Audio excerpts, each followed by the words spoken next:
A billionaire cried at his wife's grave while cameras watched. 3 hours later, he came back alone and ordered the murder of a 14-year-old boy who heard the wrong conversation. The boy was invisible, a foster kid sleeping in a cemetery shed. Easy to erase, easy to forget, but he survived. What the billionaire never knew was that the child he tried to silence was the woman's son. And 22 years later, that same boy would stand between him and freedom, trained, watchful, close enough to hear him whisper, "You should have died." In 7 days, they would return to the same cemetery. This time, the boy wouldn't be holding a broom. He'd be holding the last secret the billionaire buried, proof that lies don't stay underground forever. If you've ever wondered whether power always wins, stay with me. And if stories like this matter, subscribe. Some truths only surface when the witness refuses to disappear. Richard Vandermeer, tech mogul, philanthropist, devoted husband. The cameras didn't show what happened 3 hours later, when he returned alone to that same grave and spat on the headstone.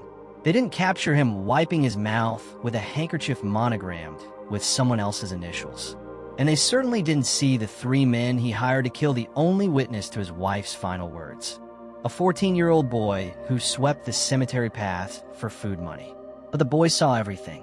He had a habit of noticing things others missed, a survival skill honed from years of being invisible. 22 years later, Richard Vandermeer would attend another funeral at that same cemetery.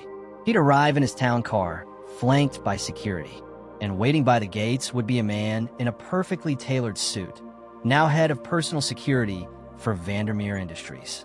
A man who'd spent 2 decades learning every pressure point in the human body. A man whose hands still remembered the weight of that cemetery broom. And it all began with a bronze key the billionaire thought had been buried with his wife. Marcus Chun swept the eastern path of Riverside Cemetery in overlapping strokes, the bristles whispering against concrete in a rhythm he'd perfected over 6 months. 14 years old, 73 pounds, sneakers held together with duct tape that left sticky residue on his ankles. The August heat pressed down like a hand on his neck. Sweat stung the corners of his eyes. He'd learned not to wipe it away. The motion drew attention, and attention meant questions about why a kid was working a job meant for the retired groundskeeper who paid him $3 a day and half a sandwich to cover afternoon shifts. The funeral procession wound through the cemetery's main gates at 2:17 p.m. Marcus knew, because the church bells across the street had just finished their quarter-hour chime. 7 black cars. He counted them the way he counted everything. Compulsively, a tick born from foster homes where keeping track of belongings meant the difference between having shoes and walking barefoot. The hearse carried a bronze casket with rails that caught sunlight. Behind it, a limousine with windows tinted the color of smoke. He swept himself into invisibility near the Anderson Mausoleum, becoming part of the landscape the way sparrows became part of telephone wires. Rich people didn't see the help. He'd learned that truth at 8 years old, standing in the corner of a lawyer's office while adults decided his future without once meeting his eyes. The casket emerged carried by men in identical black suits. A woman then. The flowers blanketing the bronze were white roses, their scent cutting through the cemetery's usual perfume of cut grass and earth. Marcus edged closer, broom still moving, still working. The mourners assembled under a green canopy that snapped in the wind. Maybe 40 people, designer sunglasses, jewelry that caught light, shoes that had never touched anything but carpet and polished floors. The man who emerged from the limousine last moved differently than the others. Taller, but that wasn't it. Marcus had seen tall men. This one carried himself like he owned the air he breathed. Charcoal suit, no sunglasses despite the glare. Hair silver at the temples, the kind of distinguished gray that came from expensive barbers who knew exactly how much to leave. He walked to the casket and placed one hand on the bronze, and the gesture was so tender, so devastated, that Marcus felt something twist in his chest. The service began. Marcus swept the same 3 feet of pathway, ears tuned to the priest's words carrying on the wind. Margaret Vandermeer, beloved wife, taken too soon, 39 years young. The tall man, Vandermeer, stood motionless, a statue of grief. When the priest invited him to speak, he declined with a small shake of his head that somehow conveyed more sorrow than words. The mourners filed past, each dropping a white rose onto the casket before it descended. Vandermeer stood until the last car pulled away, until the cemetery workers began folding chairs, until the sun dropped low enough to paint everything amber. Then he walked to his limousine, climbed inside, and left. Marcus returned to sweeping, working his way toward the fresh grave. The groundskeeper would arrive at 5 to pack up the canopy. That gave him 20 minutes. He moved closer, curiosity pulling him the way it always did, that need to understand things drawing him toward the flowers and disturbed earth. The headstone was temporary, a simple marker. Margaret Vandermeer. The middle name stopped him cold. Chun, same as his. Probably coincidence. It was common enough, but still. He read the dates. Born May 3rd, 1965. Died August 12th, 2004. She'd been 39. He did the math automatically. Dead 3 days ago. She was pretty. Marcus spun, broom clattering to concrete. Vandermeer stood 6 feet away, emerged from nowhere like a ghost. Up close, his face showed the erosion of sleepless nights. Red-rimmed eyes, skin pale beneath expensive cologne that smelled like cedar and something sharper. "I'm sorry, sir." Marcus grabbed his broom. "I didn't mean to. I was just..." "You work here?" Vandermeer's voice was soft, genuinely curious. "Yes, sir. Sometimes. I help Mr. Morrison." "You're young for that." Marcus said nothing. Age questions led to truths he couldn't afford to share. Vandermeer looked at the grave, his expression shifting into something Marcus couldn't read. "She was the best person I ever knew." "Do you believe in that? That some people are just better?" "Kinda. I don't know, sir. She volunteered at homeless shelters." "Can you imagine? A woman who'd never missed a meal in her life, serving soup to people who'd gone days without eating." He laughed, the sound broken. "She wanted to adopt. Said we had so much, we should share it with a child who had nothing."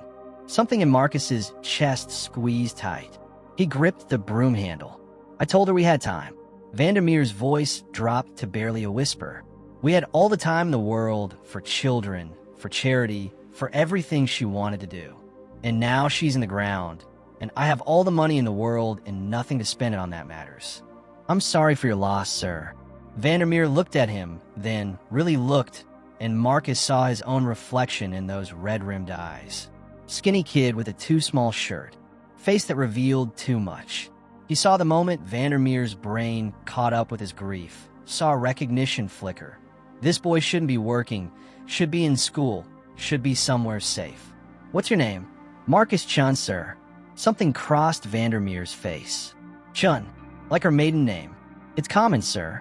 "Yes." Vandermeer reached into his jacket, pulled out a wallet of leather, so fine it seemed to glow. He extracted a $100 bill. "For your discretion. I was never here this afternoon." "Understood." Marcus stared at the money. $100 was 33 days of sweeping. $100 was new shoes and meals that weren't half sandwiches. "Sir, I don't." "Take it, please." Vandermeer pressed it into his palm. "Consider it a thank you for taking care of this place. For taking care of where she'll rest." The bill was crisp, new, almost slippery between his fingers. "Thank you, sir." Vandermeer nodded, turned, walked 10 steps. Then stopped, stood very still, back straight, head slightly tilted like he was listening to something only he could hear. When he turned around, his face had changed. The grief had been folded up and put away like a stage prop. What remained was colder, flatter.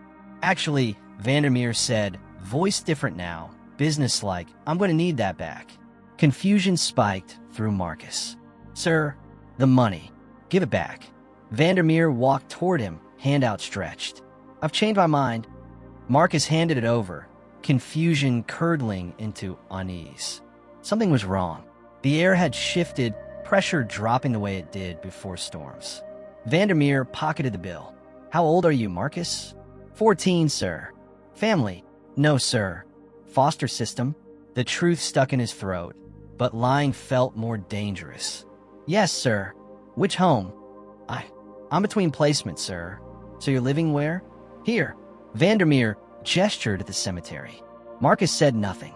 The answer was in the maintenance shed, in the sleeping bag he'd hidden behind lawn equipment, in the bathroom where he washed in the sink before the groundskeeper arrived. I see. Vandermeer pulled out his phone, and Marcus's heart kicked against his ribs. I'm going to make a call. Get you proper placement, proper help. What you're doing here, it's not. Please don't. The words came out sharper than intended. Please, sir, I'm fine. I don't need help. You're a child living in a cemetery. I'm fine here. Mr. Morrison, he's kind. I'm safe. Please. Vandermeer studied him, and Marcus felt the weight of that gaze like a physical thing. Adults looked through him.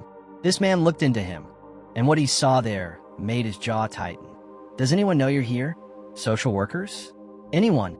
No, sir. The phone disappeared back into Vandermeer's jacket. I'm going to leave now. You're going to forget this conversation happened. Tomorrow, I'll have my assistant contact the right people, get you into a proper home. No. Desperation made Marcus bold. Please, no. They'll split me up from. He caught himself. There was no one to split him from. He was alone.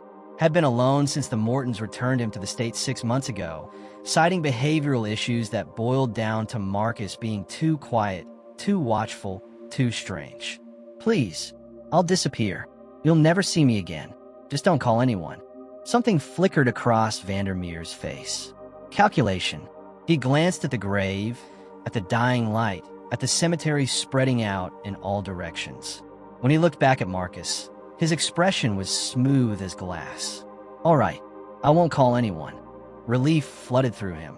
Thank you, sir, but you need to do something for me. Vandermeer stepped closer. I need you to really understand that I was never here this afternoon, that you never saw me return, that this conversation is something that stays between us. Can you do that? Yes, sir. I promise. Good boy. Vandermeer smiled, and it was the warmest expression Marcus had seen on his face since he'd arrived. Tell you what, keep taking care of this place. Keep it clean for her. And every week, there'll be an envelope in the groundskeeper's office with your name on it. $200. Enough to get you through until you age out of the system. But only if you keep our secret. $200 a week. Marcus's brain stuttered over the math. That was more money than he'd ever imagined having. That was safety, food, stability. I'll never tell anyone, sir. I swear. I believe you. Vandermeer extended his hand. Marcus shook it, the billionaire's palm smooth and warm against his work-roughened skin. You're a good kid, Marcus. I can see that. You remind me of her, actually. That quiet kindness. Pride swelled in Marcus's chest, unfamiliar and bright. Vandermeer released his hand and walked back to his limousine. The driver opened the door. He paused before entering, turning back one last time. Marcus? One more thing. Do you know what discretion means? Yes, sir. It means keeping quiet. Close. It means understanding when silence is more valuable than speech. Understanding when what you know could hurt people if you shared it. His smile widened. You understand that, don't you? You understand that sometimes sharing what we know, even with good intentions, can destroy lives. Yes, sir. Excellent. Vandermeer climbed into the limousine. The door closed. The car pulled away, taillights brightening as it turned toward the main gates. Marcus stood in the gathering dark, mind spinning. $200 a week. He'd be rich. He could get an apartment. Maybe go back to school. Stop eating half sandwiches and stealing protein bars from gas stations. The groundskeeper's truck rumbled through the gates, headlights sweeping across the path. Marcus grabbed his broom and resumed sweeping, grinning so wide his face hurt. He didn't see the black sedan that pulled into the cemetery 20 minutes after Vandermeer left. Didn't see the three men who emerged, dressed in dark clothes that blended with shadows. Didn't know that Richard Vandermeer sat in his study 15 miles away, brandy in hand, phone pressed to his ear, saying, "There's a boy. The cemetery. Tonight. Make it look like an accident. He's homeless. No one will ask questions." Marcus swept until the groundskeeper arrived, cheerfully hauling equipment. He helped pack the canopy, fold the chairs, load everything into the truck bed. Morrison paid him his $3 and handed over half a tuna sandwich wrapped in plastic wrap. "You did good today, kid." Real respectful during the service. Thank you, Mr. Morrison. You got somewhere to be tonight? Marcus hesitated. Yes, sir. Morrison's eyes were kind behind wire-rimmed glasses. He knew. Of course he knew. But he was a man on a fixed income who couldn't afford charity, couldn't afford the liability of officially housing a runaway foster kid. So he looked away, mercy in the turning of his head. You be safe, Marcus. I will, sir. The truck pulled away. Marcus waited until the taillights disappeared, then headed for the maintenance shed. His sleeping bag was exactly where he'd left it, rolled tight behind a riding mower. He unrolled it on the concrete floor, using his backpack as a pillow. Inside the pack, 2 shirts, 1 pair of jeans, a toothbrush, a library book 3 weeks overdue, and a photograph. He pulled out the photograph, studied it in the dying light filtering through the shed's single window.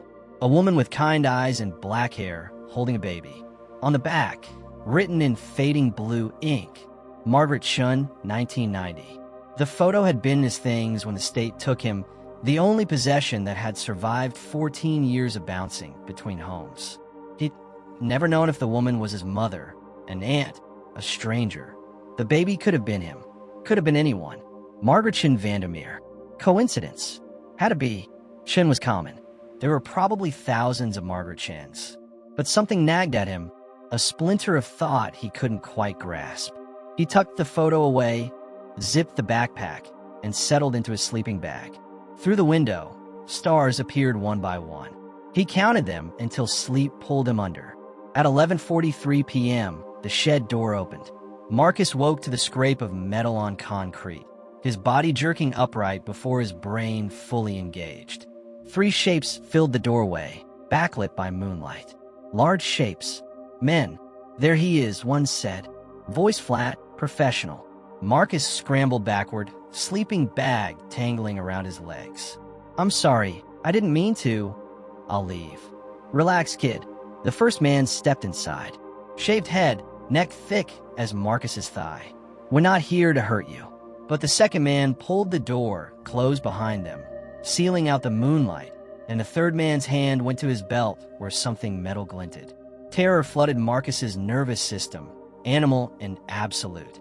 He kicked free of the sleeping bag and lunged for the window, but the first man caught him by the back of his shirt, lifting him clear off the ground.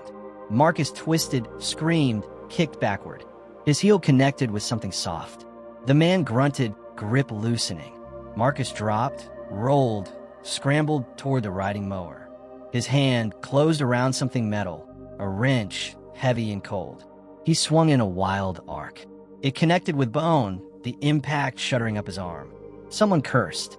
Hands grabbed his shoulders, his arms, lifting him again. The wrench clattered to the floor. Hold him still, one of them said. Marcus thrashed, screaming until a hand clamped over his mouth. He bit down hard, tasting copper. The hand jerked away.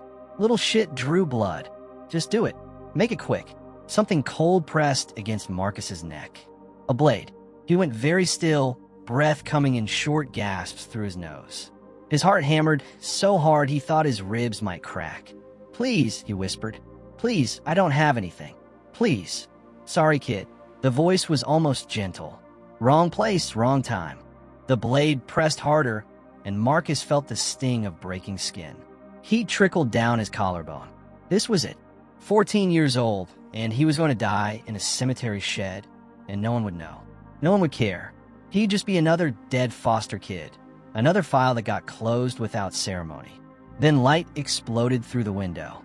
Headlights, bright as noon, flooding the shed. The men froze. A car door slammed. Footsteps crunched on gravel, purposeful and quick. Shit, one of the men hissed. Someone's here. There shouldn't be anyone. The shed door flew open. A figure stood silhouetted against the headlights, impossible to see clearly. But the voice that cut through the darkness was crisp, commanding, and belonged to a woman. Step away from the boy. The man holding Marcus hesitated. The blade against his neck trembled. I said step away. Now, or I start taking photographs, and we see how your employer feels about his face showing up in a police report.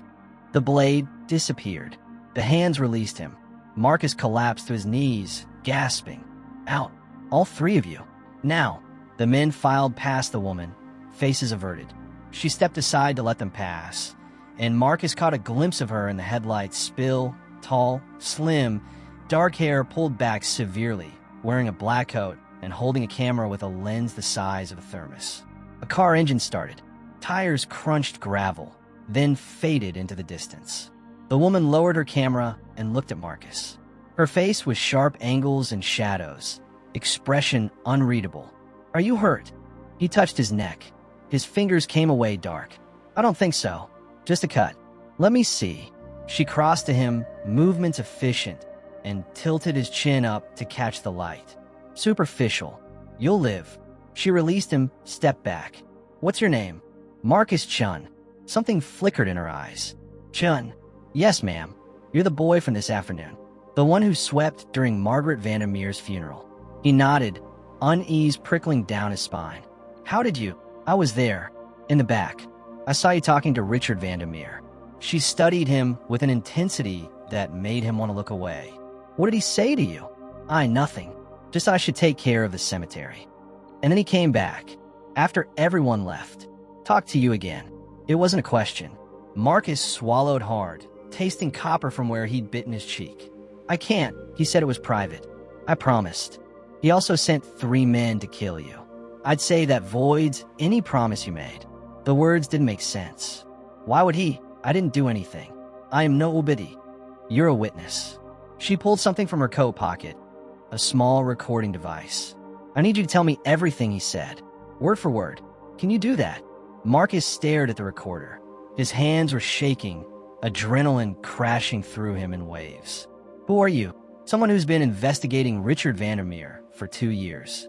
Someone who knows he murdered his wife and is trying to prove it." She crouched down to his eye level. Margaret Vandermeer was poisoned over a 6-month period. Arsenic in her tea, administered by her loving husband who just inherited $400 million and full control of the company she built from scratch. Those men who just try to kill you, they work for a private security firm Vandermeer keeps on retainer. And you, Marcus Chun, just became the only living person who can testify to his behavior immediately after his wife's funeral. The behavior of a man who's not actually grieving. Marcus's brain stuttered, trying to process. That's why he offered me money, to keep me quiet.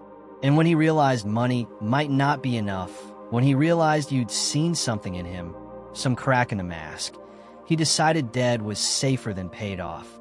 She held up the recorder. "So I need you to talk. I need every word, every gesture, every detail you remember. Because right now, you're the best chance I have at putting that man in prison." The photo in his backpack.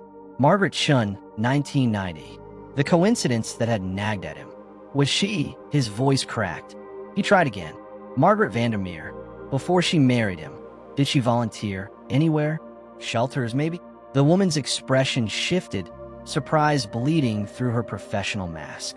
"Yes." "How did you know that?" "He told me. Said she wanted to adopt. Said she worked with homeless people." His hands were still shaking. He pressed them against his thighs.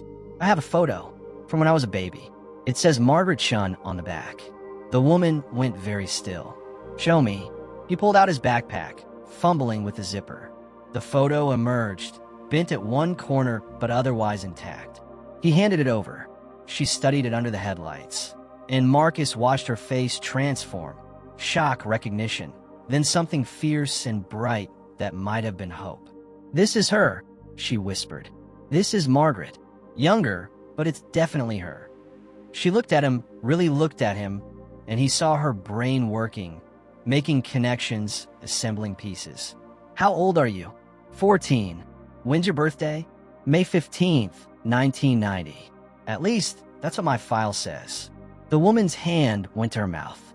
She looked at the photo, at Marcus, at the photo again. She was pregnant. In early 1990, Margaret Chun was pregnant. She told people she miscarried, but there were rumors.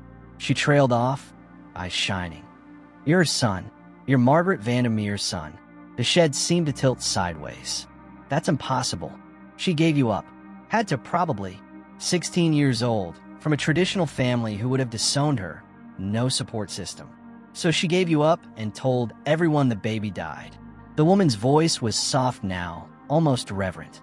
and she spent the next 14 years volunteering at shelters and advocating for foster children, trying to make up for the child she couldn't keep. Marcus couldn't breathe. The air had turned to something solid, choking him. Did she know? About me? Where I was? Closed adoption.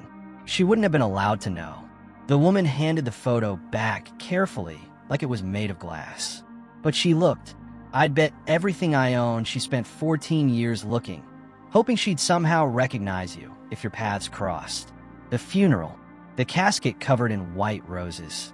The man who'd stood so still, so devastated, mourning a woman he'd killed. And 3 hours later, he'd ordered the murder of her son. I'll talk, Marcus said. I'll tell you everything. The woman activated the recorder. Marcus spoke for 20 minutes, recounting every word, every gesture, every shift in Vandermeer's expression. When he finished, the woman played it back, her face grim with satisfaction. This won't be enough on its own, but combined with what I already have, financial records, witness statements, toxicology reports, it's another piece of the puzzle. She pocketed the recorder. You can't stay here. They'll send more people. Better people. I don't have anywhere else to go. She considered this jaw tight. You do now. My car. Tonight. We'll figure out the rest tomorrow. You just heard how a 14-year-old boy escaped death because one person decided to look when everyone else looked away. But here's what I need you to understand. This story gets darker, more twisted, and if I don't know you're actually invested in seeing justice done, I can't in good conscience continue. So here's what's going to happen. You're going to hit that like button right now. Not for me, but for every kid like Marcus who's invisible until they're inconvenient. You're going to subscribe because this isn't just a story, it's a reckoning. And you're going to drop a comment telling me what you would have done if you were Marcus in that shed. Would you have stayed silent? Fought back? Run? I need to know you're really here, really paying attention, because what comes next will test everything you think you know about justice and revenge. Do it now. I'll wait. The woman's name was Catherine Price, and she was a private investigator hired by Margaret Vandermeer's sister 3 months before Margaret died. Her apartment was in a building that had seen better decades. 4th floor, no elevator. She led Marcus upstairs that creaked under their combined weight, down a hallway that smelled like old cooking and new paint, and into a space that was half home, half evidence room. Files covered every surface. Photographs pinned to corkboards. A laptop surrounded by coffee cups in various stages of empty. The window overlooked a street where neon signs buzzed and flickered, painting everything in rotating shades of red and blue. You'll sleep there. Catherine pointed to a couch buried under manila folders. Bathrooms through that door. Don't touch anything on the desk, the counter, or the boards. Clear. Yes, ma'am. She swept the folders off the couch in one motion, dumping them on the floor, and tossed him a blanket that had lived better days. I'll make calls in the morning. Get you placed somewhere safe, somewhere he can't reach you. Marcus sat on the couch, springs groaning. Why are you doing this? Catherine paused in the doorway to what he assumed was her bedroom. Because Margaret Vandermeer hired me to find out if her husband was having an affair. Instead, I found out he was poisoning her. And by the time I had enough proof to take to the police, she was dead. Her voice went flat. I failed her. I'm not going to fail her son, too. She closed the door. Marcus lay back on the couch, staring at the ceiling where water stains made maps of countries that didn't exist. His neck still stung where the blade had cut him. His hands had finally stopped shaking. He should sleep, should close his eyes and let exhaustion drag him under. Instead, he stood and walked to the corkboards. Photographs of Richard Vandermeer, dozens of them, at charity galas, business meetings, the funeral. In every shot, his face was a mask of appropriate emotion, grief, concern, thoughtfulness. But Catherine had circled certain details in red marker. In one photo, taken at a hospital benefit 2 weeks before Margaret's death, Vandermeer's hand rested on a young woman's lower back, fingers splayed possessively. In another, he stood outside a brownstone at 3 a.m., collar rumpled. In a third, he smiled at someone off camera, and the smile was the same one he'd given Marcus. Warm, genuine, utterly false. Marcus moved to the next board. Financial records. Bank statements with highlighted transactions. $200,000 paid to a shell company in the Cayman Islands, $50,000 to another, regular payments of $10,000 to an LLC that existed only on paper. The third board was Margaret. Photos from college, from her wedding, from charity events. In every image, she looked kind. That was the only word that fit. She had the sort of face that made you want to tell her your secrets, to believe that someone good existed in the world. In one photo, she stood outside a homeless shelter, serving food to a line of people. She was laughing at something someone had said, joy bright as sunlight in her expression. Marcus touched the edge of the photograph, and something in his chest cracked open. This woman was his mother, had carried him, given birth to him, given him away because she had no choice, then spent 14 years trying to make up for it, trying to save children like the one she couldn't keep. And Richard Vandermeer had killed her, slowly, painfully, poisoned her over 6 months while pretending to love her, then inherited everything she'd built and tried to kill her son to protect a secret. Rage ignited in Marcus's stomach, clean and hot. He'd felt anger before, at foster parents who returned him like a defective product, at social workers who lost his files, at a system that saw him as a problem to be managed. But this was different. This was personal. This was blood. He returned to the couch, but sleep was impossible. His mind spun through scenarios, imagining confrontations, imagining ways to hurt Vandermeer the way he'd hurt Margaret, the way he'd almost hurt Marcus. When Catherine emerged the next morning, she found him asleep, sitting upright, head tilted back against the couch, dried blood still crusting his neck. Catherine made phone calls while Marcus showered. The bathroom was small, tiles cracked, water pressure weak. He stood under the spray until it ran cold, watching pink-tinged water circle the drain. The cut on his neck was shallow, already scabbing. In a week, it would be invisible, just another scar no one would ever see. He dressed in the same clothes. He had no others, and emerged to find Catherine at her laptop, phone pressed between shoulder and ear. I understand that, but this is a special circumstance. Yes, I'm aware of the protocol. No, he's not in the system currently. That's part of the problem. She looked up, saw Marcus, and waved him toward the kitchen. Let me call you back. She hung up and joined him at the small table where he sat staring at a box of cereal.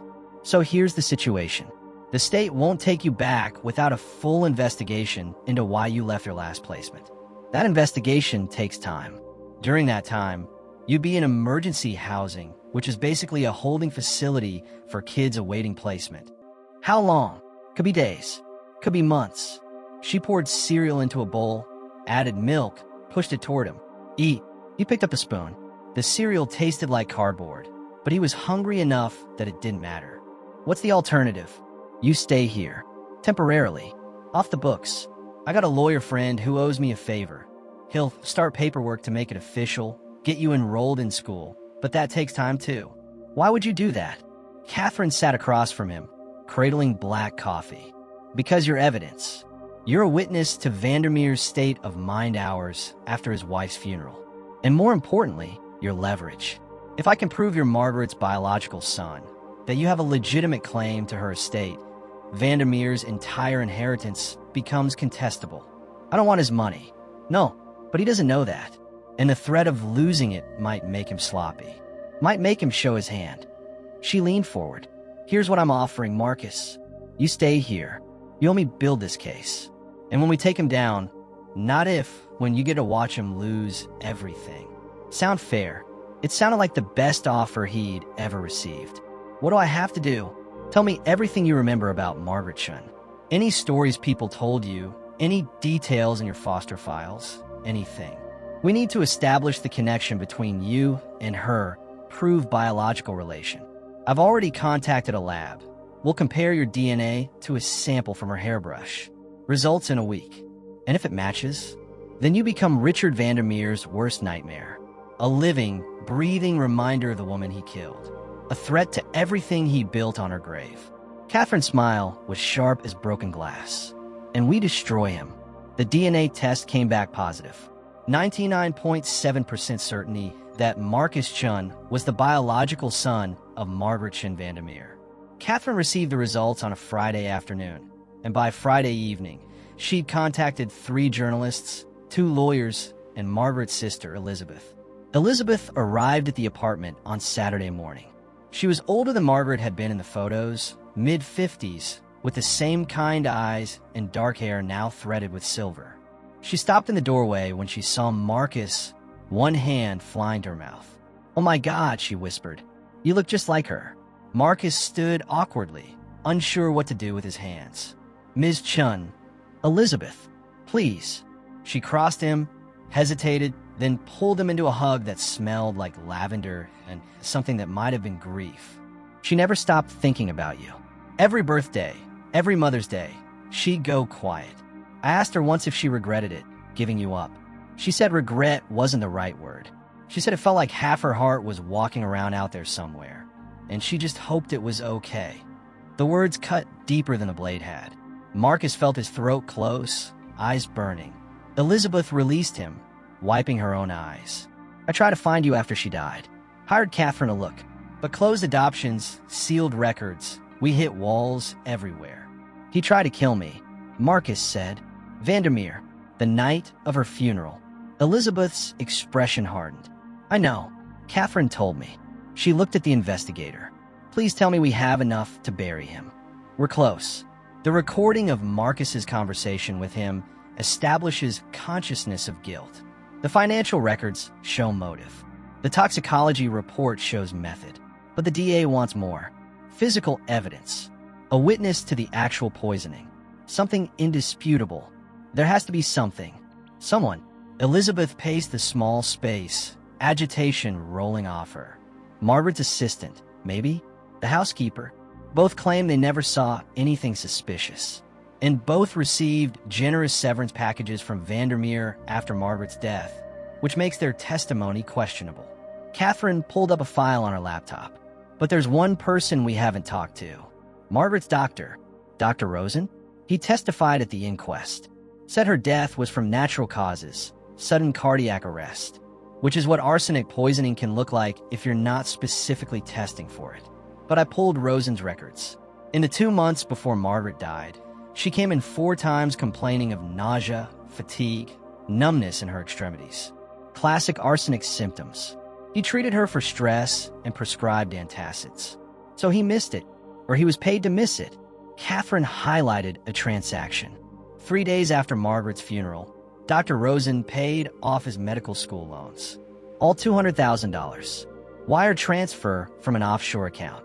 Elizabeth leaned over the laptop, reading, "Can we prove the account belongs to Vandermeer? Not directly, but the shell company that owns it is the same one that paid off the security team that went after Marcus. If we can get Rosen to testify that Vandermeer bribed him to overlook the symptoms. He'll never flip.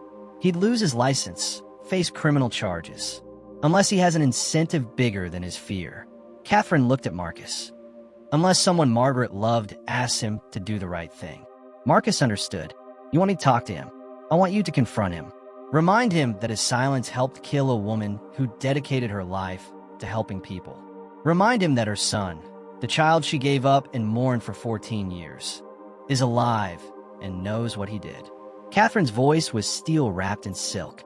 "Guilt is a powerful motivator. We just need to aim it correctly."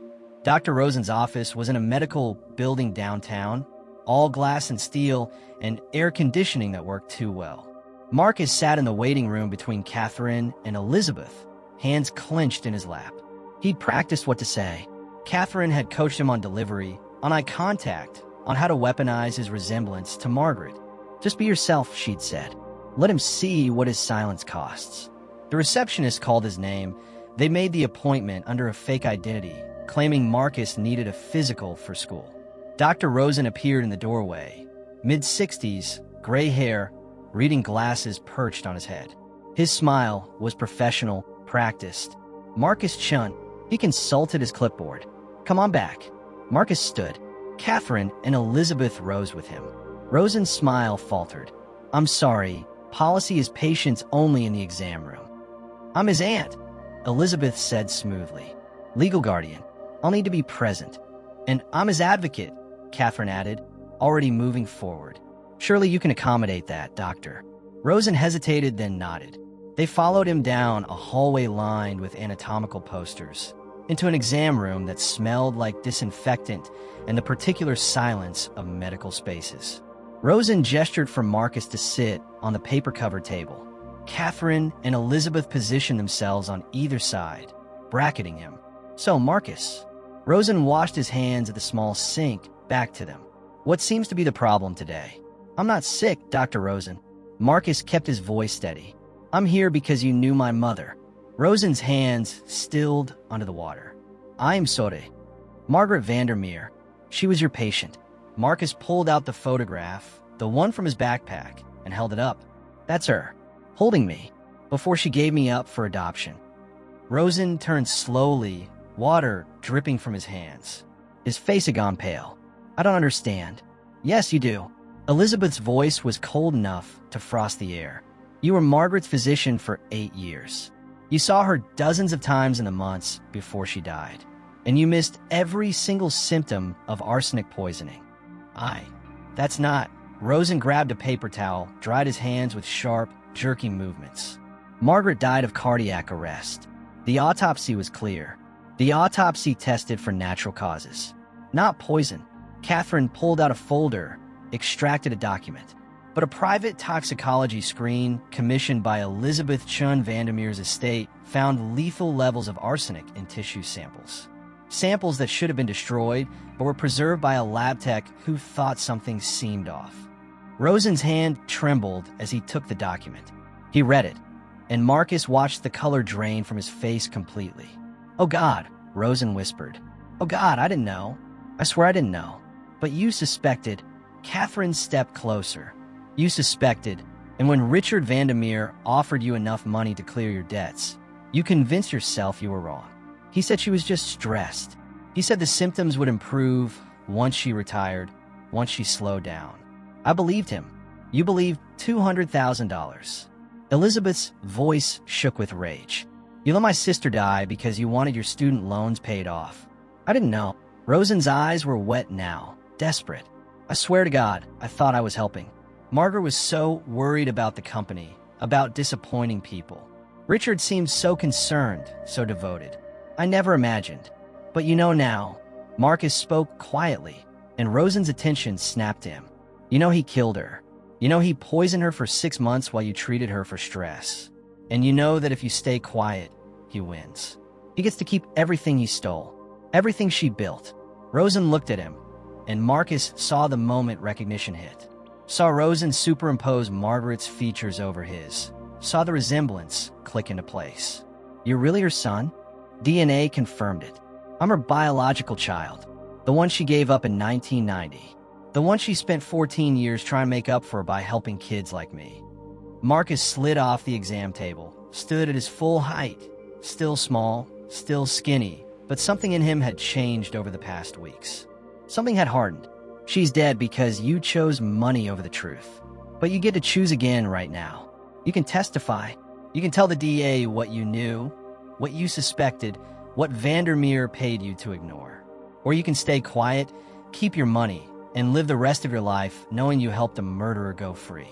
Silence filled the room, broken only by the hum of fluorescent lights. Rosen's face worked through a dozen emotions: fear, shame, grief, resignation. "If I testify, I'll lose everything. My license, my practice. I could go to prison." "Yes," Catherine said. "You could. But you'd also be the reason a killer faces justice. You'd be the reason Margaret Vandermeer's death means something." Rosen closed his eyes. When he opened them, they were red-rimmed but clear.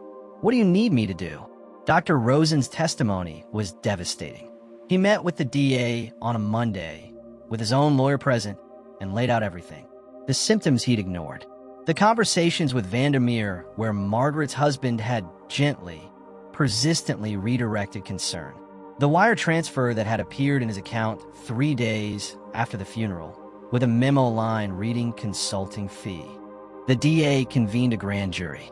2 weeks later, Richard Vandermeer was indicted on charges of first-degree murder.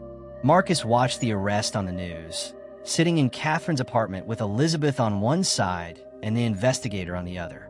Vandermeer emerged from his brownstone in handcuffs, flanked by lawyers, face a mask of outrage and disbelief. Cameras flashed. Reporters shouted questions. He ignored them all, climbing into the waiting police car with his head high, his expression that of a man wrongly accused. "He's going to fight this," Elizabeth said quietly. "He has the best lawyers money can buy. Let him fight." Catherine's smile was sharp. "We have evidence. We have testimony. And we have Marcus." Marcus said nothing. He watched Vandermeer disappear into the police car and felt nothing. No satisfaction. No joy. Just a hollow space where rage had burned for weeks. The trial began 4 months later. In that time, Marcus's life had transformed in ways he was still processing. Elizabeth had filed for emergency custody, citing biological relation and the fact that Margaret's will had contained a provision leaving a trust fund to any biological children I may have. The court had granted it. Marcus now lived in Elizabeth's brownstone in Brooklyn, in a room that had been Margaret's childhood bedroom. He attended private school, had a therapist he saw twice a week, wore clothes that fit, and ate 3 meals a day. But none of it felt real. He moved through his new life like a ghost, waiting for someone to realize the mistake and send him back to the cemetery shed. The trial's opening day, Catherine picked him up at 6 a.m. Elizabeth was already awake, making breakfast that Marcus couldn't eat. His stomach was knotted too tight. "You don't have to testify," Elizabeth said for the 100th time. "The DA has enough without you." "I want to." Marcus pushed eggs around his plate. "I need to." Catherine drove them to the courthouse through streets still dark, the city just beginning to wake. Media vans already clustered outside, reporters drinking coffee and checking cameras. Catherine parked in a secured lot and led them through a side entrance, avoiding the press. The courtroom was smaller than Marcus had imagined. Wooden benches, high ceilings, windows that let in morning light filtered through blinds. The prosecution sat on one side, a team of 4 lawyers in dark suits. The defense sat on the other, 6 lawyers surrounding Richard Vandermeer like a wall. Vandermeer saw Marcus enter. Their eyes met across the courtroom, and Marcus saw something flicker in the billionaire's expression. Recognition, calculation. Then the mask slid back into place, and Vandermeer turned to whisper something to his lead attorney. The trial lasted 3 weeks. The prosecution built their case methodically. Financial experts testified about the shell companies and wire transfers. The toxicologist explained how arsenic had accumulated in Margaret's tissue over months. Dr. Rosen took the stand and admitted, voice shaking, that he'd accepted money to overlook symptoms that should have raised red flags. The defense attacked every angle. Rosen was a disgraced doctor seeking leniency. The financial records were circumstantial. Arsenic could have come from anywhere: old paint, contaminated water, environmental exposure. Margaret had been under stress, working too hard. Her death was tragic but natural. Then the prosecution called Marcus to the stand. He'd practiced this. Catherine had drilled him for hours, anticipating every question, every objection. But sitting in the witness box with the judge above him, the jury to his left, and Vandermeer's cold eyes on his face, everything he'd prepared evaporated. The prosecutor approached, her heels clicking on polished floors. "Please state your name for the record." Marcus Chun Vandermeer. He'd legally changed his name the week before. Adding Vandermeer had been Catherine's idea, a small act of reclamation, taking back what Margaret had wanted to give him. "Marcus, can you tell the court about your encounter with the defendant on August 12, 2004? He did.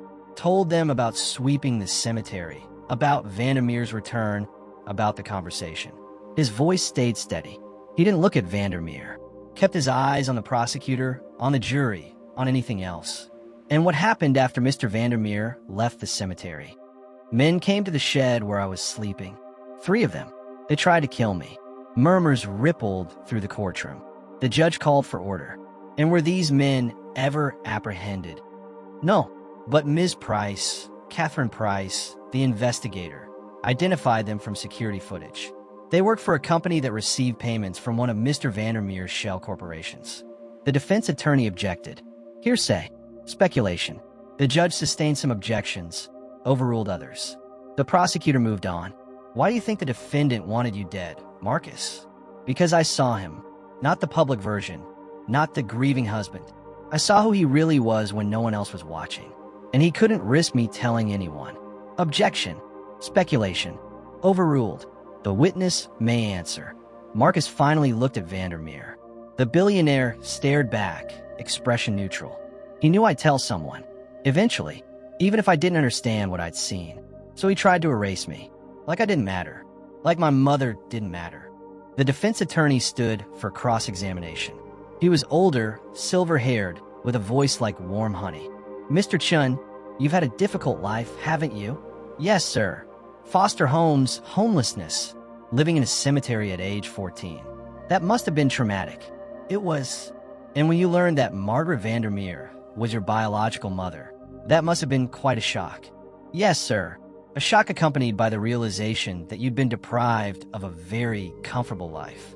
That if your mother had kept you, you'd have grown up in wealth and privilege instead of poverty. Marcus saw where this was going, I suppose. So when Ms. Price offered you a chance to blame my client for your suffering, to gain access to the fortune you felt entitled to, you took it, didn't you?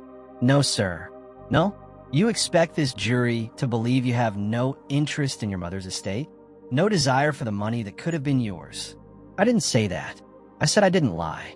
Marcus kept his voice level. I want to know who my mother was. I want the people responsible for her death to face justice.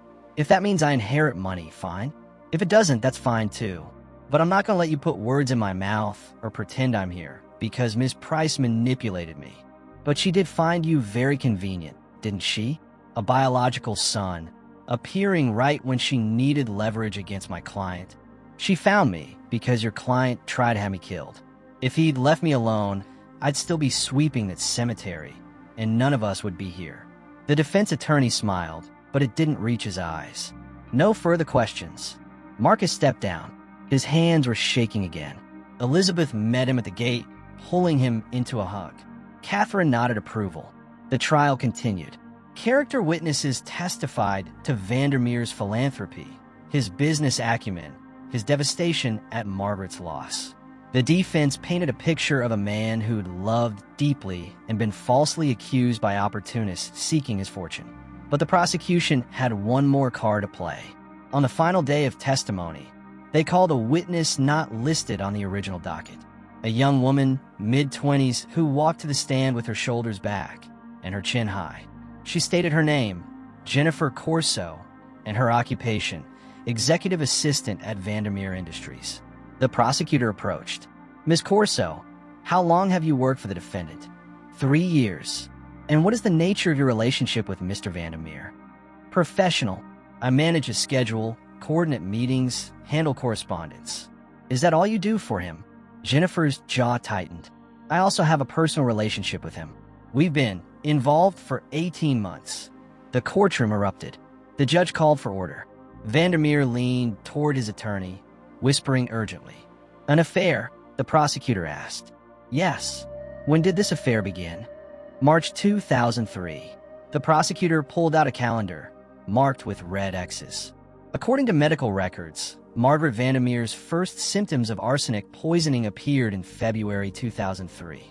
1 month before you and the defendant began your relationship. Is that correct? I didn't know she was being poisoned. I didn't know anything about that. But you knew he was married. Yes.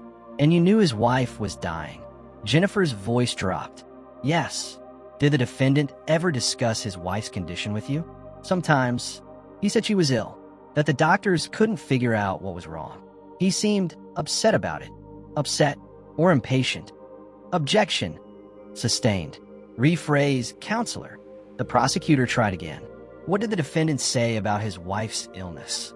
Jennifer looked at Vandermeer, and something in her expression shifted.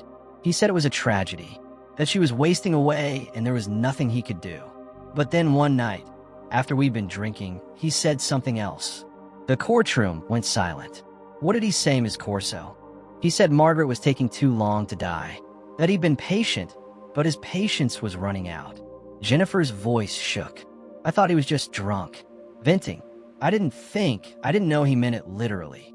The defense tried to recover during cross-examination, suggesting Jennifer was a scorned mistress seeking revenge after Vandermeer had ended their relationship. But the damage was done. The jury had seen the timeline, had heard the admission, had watched Vandermeer's mask slip just enough to reveal the calculation beneath. The verdict came back after 4 hours of deliberation. Guilty on all counts. First-degree murder, conspiracy, attempted murder of a minor. Vandermeer showed no emotion as the foreman read the verdict. He stood still as stone while the judge scheduled sentencing. Even as bailiffs led him away in handcuffs, his face remained impassive. But as he passed Marcus on his way out of the courtroom, he leaned in close and whispered 4 words. "You should have died." Sentencing came 2 months later. Life in prison without possibility of parole. The judge called Vandermeer's crimes heinous, calculated, and devoid of remorse. She noted that he'd murdered a woman dedicated to helping others and then attempted to murder her child to hide his guilt. Vandermeer was led away. The courtroom emptied. Elizabeth and Catherine took Marcus to dinner at a restaurant with white tablecloths and food he didn't recognize. They celebrated, toasted justice, spoke about the future. Marcus said very little. He felt hollow. Vandermeer was in prison. Margaret's name had been cleared. The trust fund had been released. Marcus was worth $40 million, enough that he'd never want for anything for the rest of his life. But his mother was still dead. He'd never know her, never hear her voice, never understand the choice she'd made to give him up. All the money in the world couldn't change that. Let me ask you something, and I need you to be honest.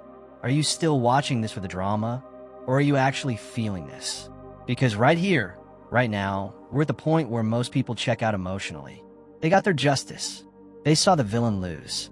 But this isn't about villains and heroes. This is about a kid who won everything and still has nothing where it counts. So if you're still here, if you're still feeling this, prove it. Share this video. Not because I asked, but because someone in your life needs to see that justice doesn't equal healing. Subscribe if you understand that the hardest part of any story is learning to live after the ending. And comment. Tell me if you think Marcus should forgive his mother for giving him up. Should he be grateful for the life she gave him, or angry about the one she didn't? Your answer matters. Share it now. Marcus graduated high school at 16, 2 years early. He tested out of most subjects, his brain soaking up information the way it always had, that photographic memory, finally useful for something other than survival. He was accepted to MIT, full scholarship, not that he needed it, to study computer science. Elizabeth threw him a graduation party. Small, just a few people. Catherine came, and Dr. Rosen, who'd lost his medical license but gained a job as a pharmaceutical ethics consultant.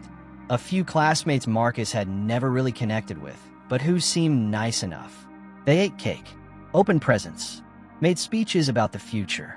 Marcus smiled and thanked everyone and felt like he was watching his life happen to someone else. That night, he couldn't sleep. He lay in Margaret's childhood bedroom, staring at the ceiling, and thought about the cemetery. About the shed where he'd almost died.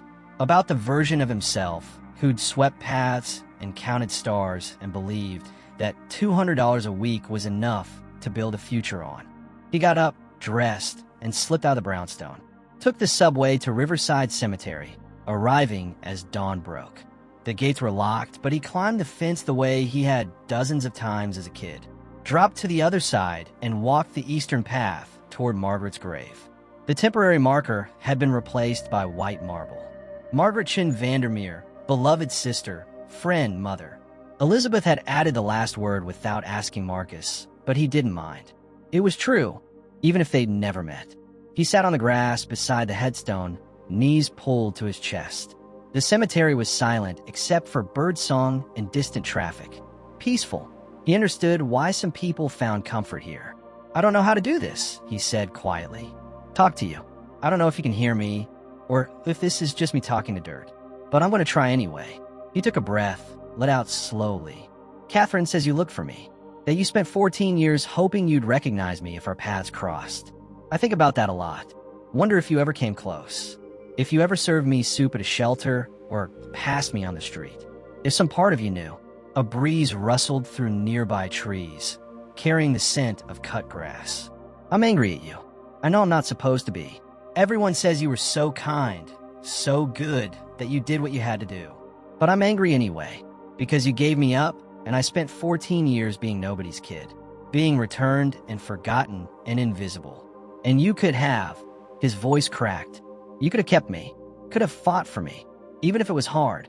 He wiped his eyes, frustrated with himself. But I also get it. Catherine showed me the articles from when you got pregnant. Your family disowned you. You had no money, no support. You were 16. What were you supposed to do? He pulled out the photograph, the one that had survived everything. Margaret holding a baby, smiling at the camera. I wish I remembered you. Wish I had something real instead of just a picture and other people's stories. Wish I could ask you why you didn't try to find me later, when you had money and power and could have fought the system. No answer came, just wind and bird song and the distant sound. The sound cut off just as Marcus trailed into silence, sitting there with the photograph trembling between his fingers. He stayed like that for a long time, long enough for the sun to rise higher, for the cemetery to wake into its quiet routines, long enough for the anger to drain into something heavier. I don't forgive you yet, he finally said, but I'm trying not to hate you, because hating you feels like letting him win twice. He folded the photo carefully and placed it at the base of the headstone. Then he noticed something he hadn't seen before, the bronze key. It lay half buried in the grass near the grave, dulled with age, its bow etched with a simple symbol, an interlocking circle design. He froze. Catherine had mentioned it once, months ago, almost casually. Margaret always carried a key that didn't belong to anything in the house. She wore on a chain sometimes, said it was for emergencies. After her death, it vanished. Vandermeer had told the estate attorney it was sentimental and asked that it be buried with her. Marcus reached down and picked it up. Cold, heavy, real, not buried with her after all. That was the moment Marcus understood something fundamental. Richard Vandermeer never stopped lying, not even to the dead. Marcus didn't confront anyone about the key, not Elizabeth, not Catherine. He carried it with him instead, slipping it onto a chain and wearing it under his shirt, close to his skin. A reminder, a question. MIT came and went in a blur of code, sleepless nights, and a strange new problem. Safety. Even after Vandermeer's conviction, Marcus wasn't safe. Not really. Men like Vandermeer didn't build empires alone. They left debris. Loyalists. Fixers. People who believed they'd been robbed. There are incidents. A car that followed him too long. A break-in that left nothing taken but sent a message. Anonymous emails reminding him that prison sentences didn't last forever. Catherine noticed first. You need protection, she said. I don't want bodyguards. I didn't say bodyguards. I said training. That was how Marcus ended up in a converted warehouse 3 nights a week, barefoot on cold mats, bowing to a man named Samuel Okoye. Former military. Former something else Marcus never asked about. A black man with hands like stone and eyes that missed nothing. You're not here to learn how to hurt people, Samuel told him on the first night. You're here to learn control. Over your body. Over your fear. The training was brutal. Karate, yes, but also grappling, pressure points, balance. Marcus learned how to fall without breaking. How to breathe through panic. How to end a fight without escalating it. Every bruise was earned. Every technique drilled until it lived in muscle, not thought. This, Samuel said one night, adjusting Marcus's stance, is what power actually looks like. Not money, not anger, control. Marcus trained for years. By 28, he built 2 cybersecurity companies and sold them quietly. He didn't chase headlines. Didn't need to. Money became background noise, something abstract that didn't fix the things that still woke him at night. What grounded him was routine, training, service. So when Elizabeth asked him to attend a small memorial service at Riverside Cemetery, another donor, another quiet goodbye, he agreed without thinking. He didn't expect Richard Vandermeer to be there. The former billionaire arrived in a prison-issue suit, flanked by guards. Temporary release. Humanitarian grounds. A donor had died, someone who testified on Vandermeer's behalf years ago. The man had no family. Vandermeer had once called him a friend. Marcus watched from the gates, the bronze key warm against his chest. Vandermeer looked smaller, older. Prison had carved years into his face, but the eyes were the same, calculating, alive. The service ended quickly. As the guards escorted Vandermeer toward the path, 3 men stepped out from behind the mausoleums. Fast, coordinated, wrong. Marcus moved before he thought. The first man lunged. Marcus stepped inside the arc of the swing, redirected the wrist, dropped his weight. Bone met stone. The second grabbed for his jacket. Marcus pivoted, elbow snapping back into ribs, knee following. Air left the man in a wet cough. The third reached for something metallic. Marcus closed the distance, trapped the arm, twisted. Pressure point. The hand opened involuntarily. The object fell. Silence. Guard shouted. Guns raised. The attackers scattered, 2 limping, 1 carried. Marcus stood between them and Vandermeer, breathing steady. For the first time in decades, Vandermeer looked afraid. "You," he whispered.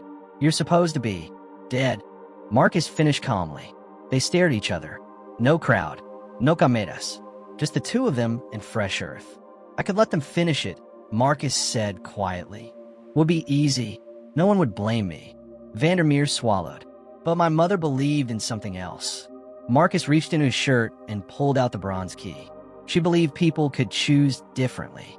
He handed the key to one of the guards.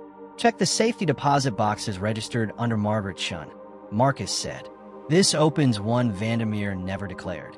Inside that box was the final proof. Journals, copies of emails, a handwritten confession Margaret had drafted but never sent, hidden where her husband thought it was buried forever. Vandermeer was taken back to prison that afternoon. This time, no appeals, no allies left. Marcus returned to the gate and sat on the stone bench where he used to eat half sandwiches. He didn't feel victorious. He felt finished. If you stayed with this story until now, don't scroll away. This is the part that matters. Marcus could have chosen revenge. No one would have stopped him, but he chose restraint. If that choice meant something to you, if it challenged you, then don't keep it to yourself. Like this video, share it with someone who believes power is loud. Subscribe if you believe strength can be quiet. And tell me in the comments, what would you have done standing there with every reason to hate?